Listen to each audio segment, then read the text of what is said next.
அனைவருக்கும் கணித வணக்கம். இப்ப பார்க்க போறது 6ஆம் வகுப்புக்குரியது முதல் பருவம் பயிற்சி 1ல் இரண்டாவது கணக்கை பார்க்க போறோம். மிக பெரிய 8 இலக்க எண் டேஷ் அப்படின்னு கொடுத்துருக்காங்க. இப்போ நம்மளை பொறுத்த வரைக்கும் பெரிய எண் அப்படின்னா 9. 1ங்கிறது சிறிய நம்பரா இருக்கும் பொழுது பெரிய எண் ஓர் இலக்கத்துல எது சொல்லுவோம்? 9 சொல்லுவோம். அப்ப 9 போட்டுக்கிறோம். 8 இலக்க எண், மிக பெரிய 8 இலக்க எண். அப்ப என்ன செய்யணும்? சிம்பிளா இந்த கணக்கு புரிய பொறுத்த வரைக்கும் 9 எத்தனை போட போறோம்? 8. 9 போட்டு அதை கம்மா போட்டுட்டு என்னன்னு படிச்சு எழுத போறோம். இப்ப பாருங்க 8 இலக்க எண். அப்ப 9 எத்தனை போடுறோம்? 8. 9 போட்டுக்கிறேன். 3 4 5 6 7 8. 8 9 போட்டுட்டேன். இப்ப இது படிக்க போறோம்.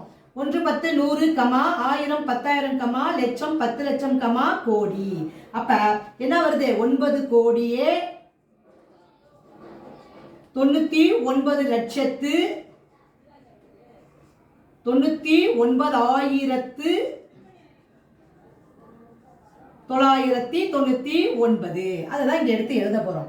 9 கோடியே 99 லட்சத்து 99,999. அப்ப கேட்கப்பட்ட கேள்வி மிக பெரிய அப்படின்னு கொடுத்ததுனால 9 போட்டுக்கிறோம். 8 இலக்கம் என்ன? 8 9 போட்டு அதை படிச்சு இலக்கங்கள் மதிப்பை படிச்சு ஆன்சரை சொல்றோம். ஆன்சர் என்ன கிடைச்சிருக்கு? 9 கோடியே 99 லட்சத்து 99,999. புரிஞ்சுங்களா?